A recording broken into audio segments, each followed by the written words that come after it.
Are you familiar with the Squad? You know who the Squad Oh, is? yeah. There's 4 congressmen that are opposing what's going on in the country. And of course, there's other people that agree with what they're doing. I think they got some good ideas, though. I really do. I think some of them are really good ideas. Like they want free health care for the whole country.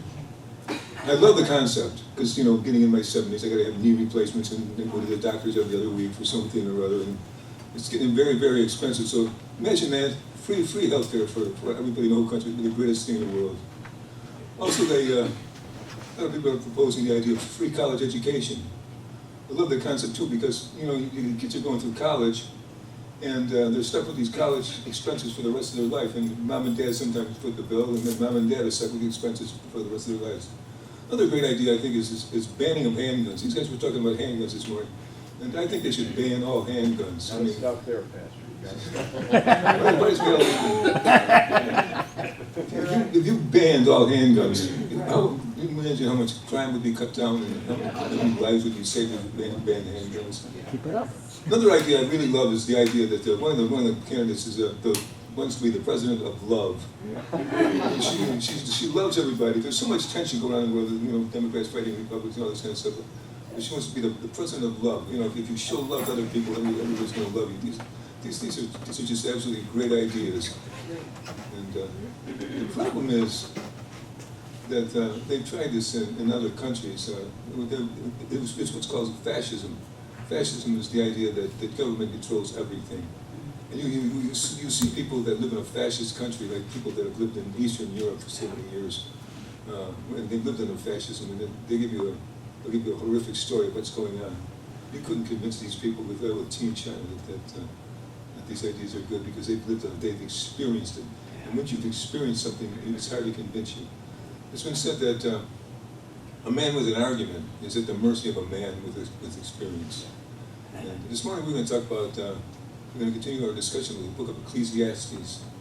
And last time we remember, we talked about Koheleth. Koheleth is the author of Ecclesiastes. The word Koheleth means collector. The idea is to collect knowledge from all different ways and places and things. And some people believe that it might be Solomon. Some people believe that he might be just writing in the name of Solomon. So. But at any rate, the book of Ecclesiastes is illustrative of the life of Solomon. That is to say that Solomon serves as an illustration of a lot of the ideas that are found in the book of Ecclesiastes. So let's turn to Ecclesiastes chapter 2 and we'll continue our discussion.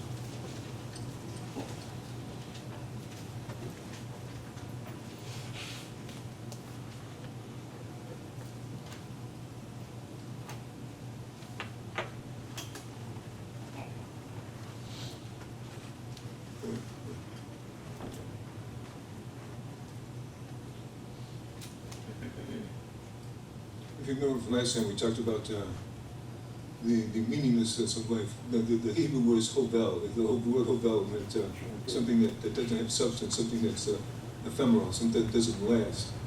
And so, I like the way Eugene Peterson translated it as smoke. And he said that your work is smoke. The whole world is just totally meaningless. But then he qualified that by saying it's meaningless under the sun, meaning that without God it's meaningless. And he used that term under the sun 19 times in the book of Ecclesiastes. Well, this morning he's going to take three more areas of life. So let's pick it up in chapter 2, verse 1. I thought in my heart, come now, I will test you with pleasure to find out what is good, but that also proved to be meaningless. Laughter, I said, is foolish, and what does pleasure accomplish? I tried cheering myself up with wine and embracing my folly, my mind still guiding me with wisdom. I wanted to see what was worthwhile for men to do during the days of their lives. I undertook great projects. I built houses for myself, planted vineyards, I made gardens and parks and planted all kinds of fruit trees in them. I made reservoirs to water groves of flourishing trees. I bought male and female slaves and had other slaves who were born in my house. I also owned male herds and flocks than anyone in Jerusalem before me. I amassed silver and gold for myself and the treasure of kings and provinces. I acquired men and women singers and a harem as well, delights of the heart of man. I became greater by far than anyone in Jerusalem before me, and all this my wisdom stayed with me. Let's pray. Father, thank you so much for this book, Lord. May we learn what's on your heart and your mind, Lord, that we may understand. these concepts according to what your word says. We pray these things in Jesus' name. You ever heard of the pleasure principle? It's a psychological term. Psychologists use it. It's the idea that the id, the inner self, desires pleasure and will avoid pain at all costs. And that's the way we govern our lives. We look for pleasure in all ways. And he illustrates that with laughter. We love to laugh, and he loved to laugh. Everybody loves to laugh. Laughter is it's almost symbolic of living a pleasurable life. So he laughs, and we laugh too, don't we? We laugh in church, we laugh after church, and we go home and we turn on the television and look for a sitcom so we can laugh. Laughter is an important indicator of how pleasurable life is. He says also that he cheers himself with wine. Now, I'm probably the last person in the world that wants to talk about wine, because I don't even like the taste of wine. But in the Bible, wine is used to celebrate events. It's used for pleasure. And we see it today. People celebrate events with wine. And wine makes you a little high, and makes you happy. So that's the idea that they're looking for pleasure. He finds pleasure in what he's built too, the parks and the buildings and the gardens and stuff. We take pleasure in that too. We used to have these sunflowers growing outside my house. They grew up all the way to the telephone wires, and I just enjoyed those sunflowers and loved to look at them. And I saw a woman walking by the house a few months ago. And she stooped down with her daughter and looked at the little plant, little weed in the garden, and said, she showed the daughter that it's going to go up to the telephone pole. She was really, the little girl got so excited, but it didn't happen. The sunflowers didn't come up this year. I was so sad. And so take pleasure in gardens. You take pleasure in so many areas of life. And we take pleasure in what we do and what we build. And he talks about the pleasure that he has from amassing amounts of wealth. And we do too, don't we? We love it when the stock market's going up and when we're building a portfolio. We find pleasure in so many things. And he says he's found pleasure, and more pleasure than anybody in the whole world. He's got men and women singers. He's the king of Jerusalem. He's just got everything in his hands. He's found pleasure. The problem is he finds it meaningless, absolutely meaningless. There was a great song many years ago by Peggy Lee. Is That All There Is? I don't know if you guys remember before your time. The song is about a little girl who, her house burns down. And she looks around and says, "Is that all there is? Is that all there is?" And then her father takes her to a fair, and county fair, and it's one of those supposed to be such fun, and she gets done with that and says, "Is that all there is?" And then she meets this boy, and she falls in love with the boy, loves her, and she loves him. It's the greatest thing in the world.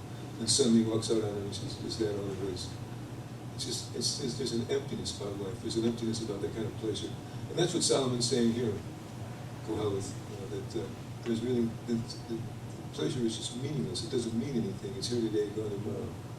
So that's the way he addresses pleasure. Pleasure is totally meaningless. And let's pick it up at verse 10. I've denied myself nothing for my eyes' desire. I refuse to take no pleasure. My heart took delight in all my work, but this was the reward for my labor. Yet when I surveyed all that my hands had done and what I had toiled to achieve, everything was meaningless, a chasing after the wind. Nothing was gained under the sun. He goes on and now and talks about wisdom. And then I turned my thoughts to consider wisdom and also machines and folly. What more can the king's successor do than what has already been done? I saw wisdom. It's better than folly. Just as light is better than darkness. The wise man has eyes in his head, while the fool walks in darkness. But I came to realize that the same fate overtakes both of them. Then I thought in my heart, the fate of the fool will also overtake me also. What then do I gain by being wise? I said in my heart, this too is meaningless, but a wise man like a fool will not be long remembered. In days to come, both will be forgotten. Like a fool, a wise man too must die. In the book of 1 Kings, chapter 3, Solomon has a dream about God. And God says to him, I'll give you anything you want, Solomon. And Solomon says, the Lord, give me wisdom. And since God said, since you asked for wisdom, and you didn't ask for a long life, you didn't ask for wealth or anything like that, I'll give you wisdom. So Solomon became the wisest man. And according to the text, he said, the wisest man ever to live. Those before him, those after him. Nobody was ever wiser than Solomon. When you think of all that he accomplished, he built the temple, he built cities. And you see his wisdom in the books that he's written, in the Psalms and the Proverbs and the Song of Solomon, and just everything. He's a brilliant, wise man, the wisest man that ever lived. And the Queen of Sheba, if you remember, Sheba is down in what we would call southern Saudi Arabia. And so she comes from southern Saudi Arabia, hundreds of miles away to visit Solomon because she's heard of Solomon. The whole world knows of Solomon's wisdom. And she comes and she visits him. And she sees that he fulfills everything that's ever been said about him. He is the wisest man ever to live. And he's an incredibly brilliant man. And a great illustration of that is, everybody knows a story about the two women that were fighting over the baby. If you remember the story, the one woman had a baby that died, and the other woman wanted the baby. So she told both went to Solomon because they were fighting over the baby. So Solomon said, cut the baby in half. And the woman that was the real mother said, no, don't do that. Don't hurt that baby. So Solomon knew that the mother was the real mother. He's got wisdom. We extol wisdom, don't we? So we send our kids to college, we'll pay any price. And we do pay a big price for college, don't we? And that's because the government, to go on a side here, the government guarantees the college's loans, so the college raise the price of the college. So the government is the fault with things. But anyway, we extol knowledge and wisdom. We tell children that they've got to do well in school. We always thought that, they looked at the worker on the street and said, you've got to do well in school, and you wind up like that worker on the street. Nowadays, people go through college and they get a degree and can't get a job, and the guy in the worker on the street's got a job. So, but he extols wisdom, and he compares it to being a fool. In the Bible, when they talk about a fool,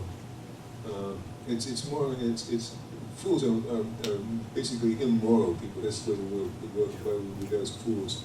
The fool says in his heart, there is no God. So Solomon looks at wisdom and says, well, what's the point of it all? Well, just as the fool dies, so does the wise man.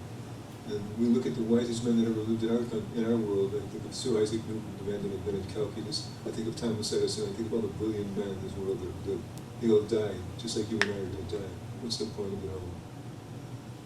So he says wisdom is meaningless in his eyes. It's absolutely meaningless. I remember my dad telling me that, son, when you've got your health, you've got everything. And it's so true that when you're young and healthy, you can do anything. But as you get older, your abilities falter. I find myself forgetting things so easily. And I watch programs. I've said this before. That sometimes I watch programs like Jeopardy and can't remember the answers. Because you're getting old. And it all turns out to be meaningless. Wisdom, having all the wisdom in the world, it doesn't do you any good. You're not any better off than a man that's a fool. So that's the way he looks at wisdom. Then he turns his attention to toil now. Look at verse 17. So I hated life because the work that had been done under the sun was grievous to me. All of it is meaningless, a chasing after the wind. I hated all things that I toiled for under the sun, because I must leave them to the one who comes after me. And who knows whether he will be wise or a fool, that he will have control over all the work into which I have poured my heart, effort, and skill under the sun. This too is meaningless. So my heart began to despair over all the toilsome labor under the sun. For a man may do this work with wisdom, knowledge, and skill, and then he must leave it to all he owes to someone who has all work for him. This too is meaningless, great misfortune. What does a man get for all the toil and anxious striving with which he labors under the sun? All his days of his work is pain and grief. Even at night his mind is not rest. This too is meaningless. So he's saying now that the work we do is meaningless. The toil we toil. And if you remember, Solomon is responsible for building the great Solomonic temple, and how much work that must have been to put that together. When the Babylonians came and they destroyed that temple, and 70 years or so later, they built a new temple, and the men that saw the new temple wept because the new temple wasn't anything that the Solomonic temple was. And so Solomon labored all his life, and saw it was meaningless. And we think about the labor that we labor. We labor hard for we begin work at age 18 and we work to the age of 65. we're going to amass some money and leave it to our children. And then you don't know what those children are going to do with it. Then they might just squander it, get off into drugs or even life of crime. You don't really know what's going on. It's all, to him, all the toil is all meaningless. So he looks at life and he says that all is meaningless. Wisdom is meaningless. Pleasure is meaningless. Toil is meaningless. Let's pick up in verse 24 as he concludes. A man can do nothing better than to eat and drink and find satisfaction in his work. This too I see is from the hand of God. For without him, who can eat or find enjoyment? To the man who pleases God, God gives wisdom, knowledge, and happiness. But to the sinner, he gives the task of gathering and storing up wealth to hand it over to the one who pleases God. This too is meaningless and chasing after the Lord. I've used this in the book of Psalms. Psalms 37 says, "Delight yourself in the Lord; He'll give you the desires of your heart." And we've alluded to this passage so often in 1 John chapter 2. He says, "Do not love the world or anything in the world. If anyone loves the world, the love of the Father is not in him. For everything in the world, the cravings of the sinful man, the lust of the eye, and the boasting of what he does, what he has and does, comes from the Father. But it's not from the Father, but from the world. The world and all its desires passes away. But the man who does the will of God lives forever." So what Solomon sees, John is agreeing with Solomon. That life is meaningless. The work we do is meaningless. The pleasure we have is meaningless. The wisdom is meaningless. But that's all under the sun. But the man who gives himself to God and delights in God and works for God, God gives him pleasure. And no matter what your life is like, God will give you pleasure. And even the small things in life are meaningful and pleasant because if God is involved. And God gives you wisdom too. So, you may not have the education that some men have, but God gives us wisdom when we know God and we please God and have Him lead our life. And the work we do is meaningful if we do it for God. Again, there's people in this world that have exalted jobs, elevated jobs, prestigious jobs and prestigious people. And you may think that you have any value, any worth compared to them. But in God's eyes, what you do, even if it's something small, you put your bigger candlestick maker, whatever you want in life, and you do it for God. It honors God, and it's meaningful because it's for God. And again, he says, the difference is under the sun. Under the sun is working for man, when the world, and most people, they're lost. But we work for God, and He gives us wisdom, gives us pleasure, and He makes our work worthwhile. Let's pray. Father, thank you so much for your word today, Lord. And pray, Father, that you give us an understanding of just the value of living for you, Lord, the value of working for you, the value of working for Christ, Lord. You do give us pleasure, Lord. Just being in the world and doing things for Christ, that's what gives us pleasure, Lord. And you give us wisdom, Lord, godly wisdom, Lord, for our lives. That we live down the work we do, whether it's small or big or whatever we do, Lord, it's meaningful because God Almighty is involved. We pray in the precious name of the Savior. Amen.